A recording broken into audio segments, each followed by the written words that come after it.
तो चलिए अब हम लोग मॉडल प्रैक्टिस सेट नंबर 2 को देखते हैं। इस प्रैक्टिस सेट में भी पहला आप लोगों का मैच द फॉलोइंग प्रश्न है। तो इसमें सबसे जो आप लोगों के लिए आसान है उसी चीज़ को मैच करना है। सबसे पहले हम लोग जानते हैं कि जूल किसका मात्रक होता है, कार्य का या जूल मात्रक होता है। देन नेक्स्ट हम लोग पता है एम्पियर किसका होता है, ये विद्युत धारा का होता है। उसके बाद हम लोग देखते हैं वोल्ट, तो वोल्ट किसका होता है, विभवांतर का। कैलोरी किसका होता है, ऊष्मा का। तो एक बच गया वाट, ये किसका हो जाता है, सामर्थ्य का। इस प्रकार हम लोग ऑप्शन नंबर ए में ही या देख पा रहे हैं कि जो पहला का हो जाता है चौथा, बी का हो जाता है पहला, सी का दूसरा और डी का पांचवा चौथा और ई का पांचवा। नेक्स्ट प्रश्न है भरी हुई गाड़ी को चलाने में और उससे चला समय रखने के लिए आवश्यक ताकत से अपेक्षाकृत अधिक ताकत से धक्का देना पड़ता है। इसका जो मुख्य कारण आप लोगों से पूछा गया है। यहाँ पे यदि ऑप्शन नंबर सी की बात करते हैं, ये सटीक आंसर हो जाता है। एक बार गाड़ी चल पड़ने के बाद घर्षण कम हो जाता है।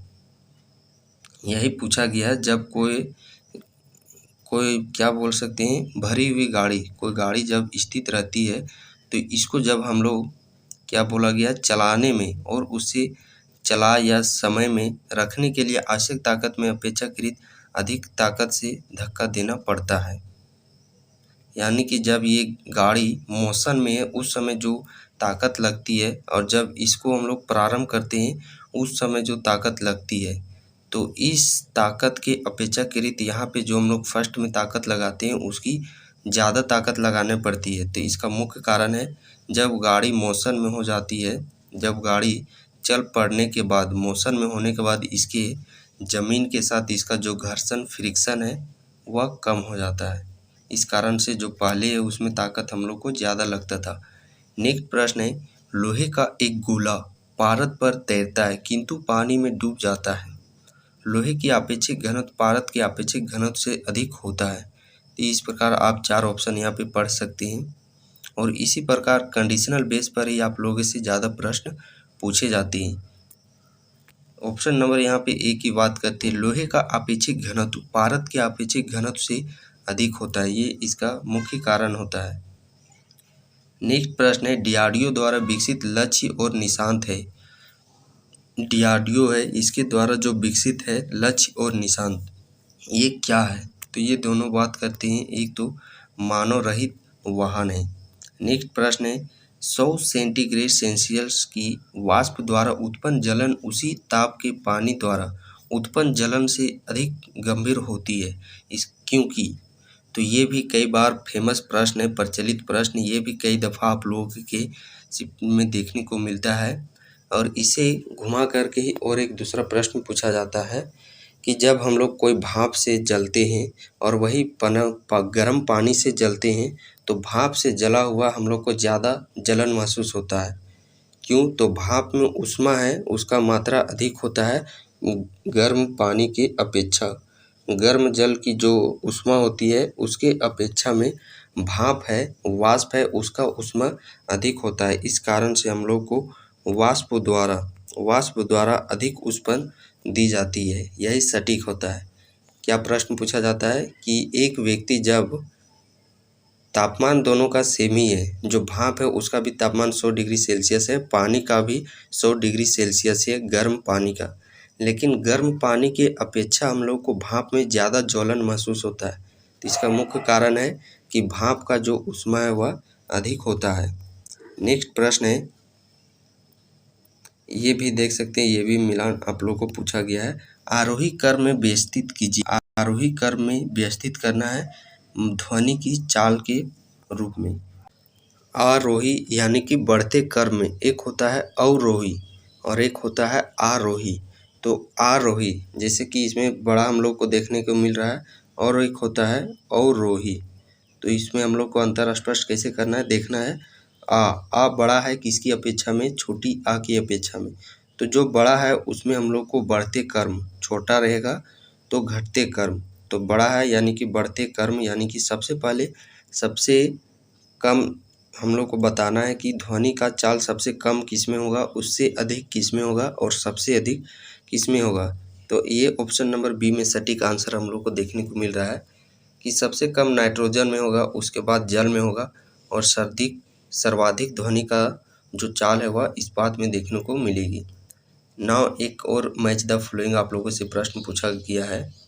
इसमें भी आप लोग को जो सबसे आसान लगता है उस चीज़ को सबसे पहले मैच करना है। ट्राम्बे की बात करते हैं तो ट्राम्बे का क्या चीज़ हो जाता है? महाराष्ट्र। नरोरा कहाँ पे है? ये उत्तर में। तो बी हम लोग देख पा रहे हैं कि बी का क्या चीज़ हो जाता है? पहला, और डी का चौथा।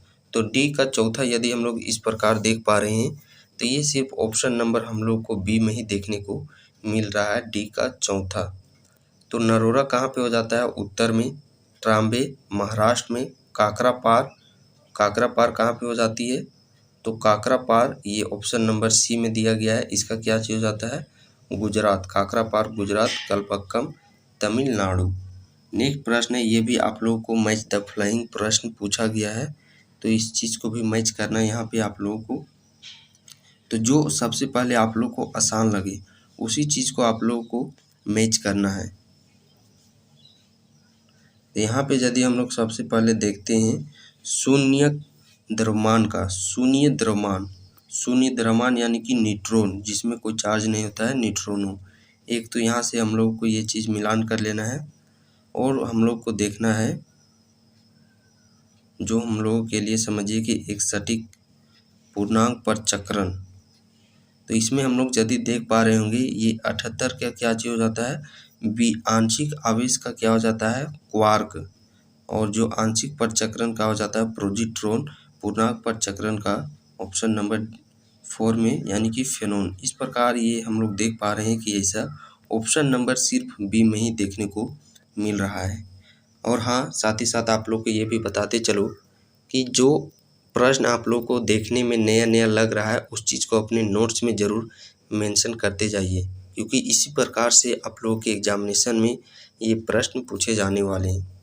ये देख सकते हैं 79 का भी यहाँ पे आप लोग को ये मैच द फॉलोइंग ही प्रश्न पूछ दिया गया है। तो इसमें हम लोग सबसे पहले बात करते हैं सोल्डर। ये पूछा गया है मिश्रित किस में मिश्रित होता है जो, तो यही हम लोग देखते हैं इसमें। हाइपो का क्या चीज़ हो जाता है जी? तो हाइपो का हो जाता है सोडियम। हाइपो का सोडियम, एक तो हम लोग को मिल गया। अब देखते हैं डी का तीसरा किस में है सो। इसमें यदि हम लोग डी का तीसरा बात करते हैं तो ये सिर्फ ऑप्शन नंबर बी में ही देखने को मिल रहा है, तो यही हमारा सटीक आंसर हो जाएगा। शोल्डर की बात करते हैं तो शोल्डर में क्या चीज़ होता है? सीसा टीना, यानी कि बी का पहला। शोल्डर मैंने आप लोगों को बताया था मिस रातू, शोल्डर का सीसा टीना हो जाता है। हाइपो का क्या हो जाता है? इसे सोडियम का चल जाएगा। और इस प्रकार हम लोग बात करते हैं ब्लीचिंग पाउडर में क्या चीज़ होता है? क्लोरीन।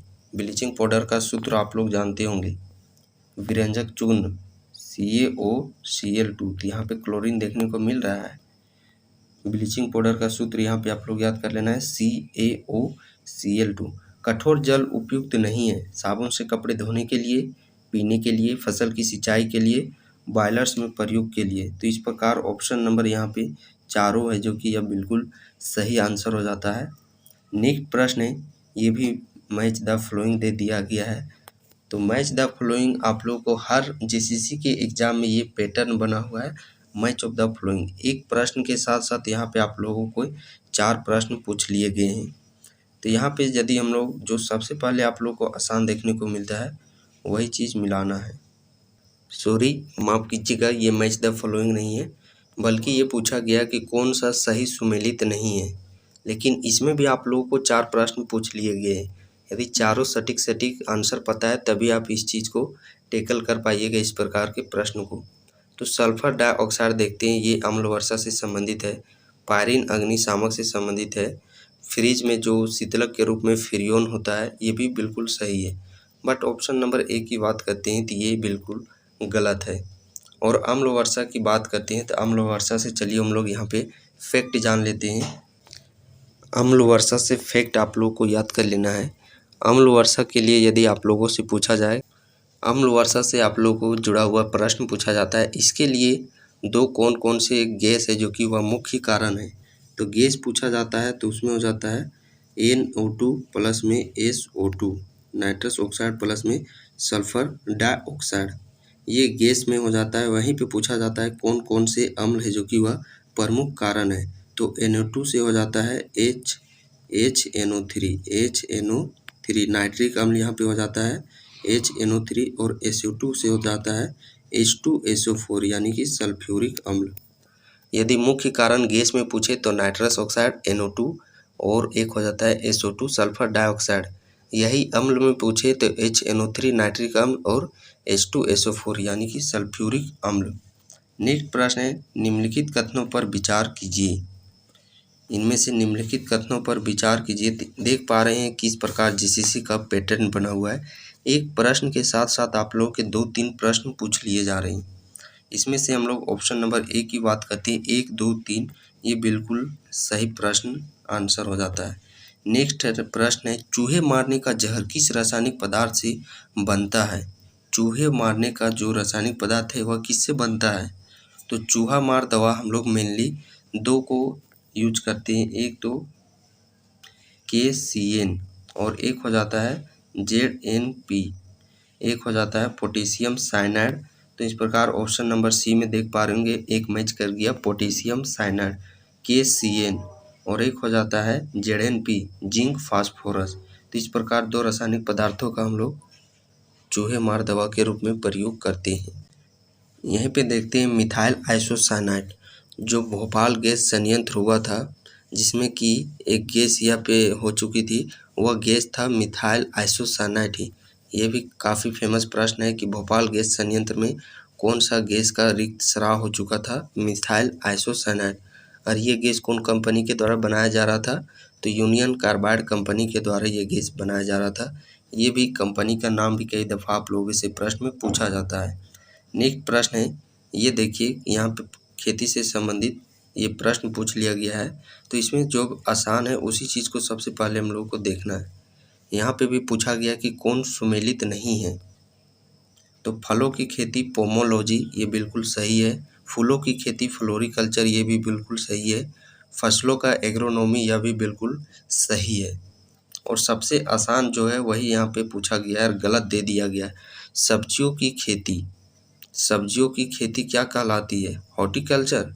तो जी नहीं, सब्जियों का खेती कहलाता है ओलेरीकल्चर। और हॉर्टिकल्चर किसका हो जाता है, तो हॉर्टिकल्चर बात करते हैं हॉर्टिकल्चर ये बागवानी का हो जाता है हॉर्टिकल्चर। बट सब्जियों का क्या हो जाता है, सब्जियों का हो जाता है ओलेरीकल्चर। हाइड्रोफाइट कहते हैं, हाइड्रोफाइट जहाँ पे भी वर्ड देखने को मिलेगा हाइड्रो यानी कि जलीय, जल से ही संबंधित है। और इस प्रकार हम लोग ऑप्शन एक ही देख पा रहेंगे बी जो कि जल से संबंधित है, जलीय पौधे को। स्टार्च को जल अपघटन के ग्लूकोज बनाने वाला एंजाइम कौन सा होता है। तो इस प्रश्न का सही आंसर हो जाता है ऑप्शन नंबर ए एमाइलेज।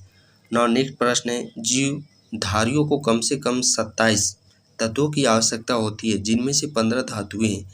इनमें से जो प्रचुर मात्रा में आवश्यक होती है वे है। तो यहाँ पे भी आप लोगों को बहुत ही सावधानी पूर्वक ऑप्शन को देखना है।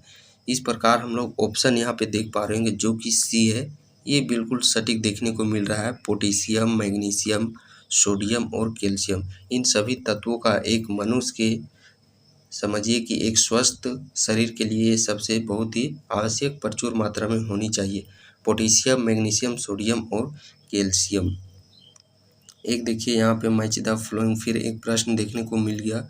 यहाँ पे यदि हम लोग बात करते हैं जो सबसे आसान है उसी चीज़ को देखना है। अग्नाशय से कौन सा हार्मोन स्रावित होता है, इंसुलिन। यानी कि देखा कि सी का पहला, तो सी का पहला हम लोग को 2 ऑप्शन में देखने को मिल रहे हैं। कितने ऑप्शन में देखने को मिल रहे हैं, 2 ऑप्शन में, एक तो बी और सी। चलिए अब हम लोग देखते हैं पीयूष ग्रंथि। तो पीयूष ग्रंथि क्या है, यह एक प्रकार का वृद्धि हार्मोन, बी का तीसरा। तो इस प्रकार हम लोग पहले ही 2 प्रश्न को हम लोग छांट लिए थे। अब 2 प्रश्न में बी का हम लोग को तीसरा, तो ये सिर्फ हम लोग को ऑप्शन नंबर सी में ही देखने को मिल रहा है। तो इस प्रकार हम लोग ऑप्शन नंबर सी सही आंसर हो जाता है। पीयूष ग्रंथि यह एक प्रकार का वृद्धि हार्मोन है, अग्नाशय से इंसुलिन हार्मोन होता है। और ठीक उसी प्रकार जनन ग्रंथि, तो जनन ग्रंथि यह प्रोजेस्टेरोन है, अधिवृक्क से कार्टिसोल। नाउ नेक्स्ट प्रश्न है एंटीबायोटिक दवा का उदाहरण है। तो ये भी कई दफ़ा प्रश्न पूछा गया है, पेनिसिलिन। ये देखिए यहाँ पे पूछा गया है कौन सा सही उत्तर का चयन कीजिए। सही उत्तर का आप लोग को चयन करना है और ये भी आप लोग को कूट यानी कि मैच द फ्लोइंग के फॉर्म में ही दिया गया है।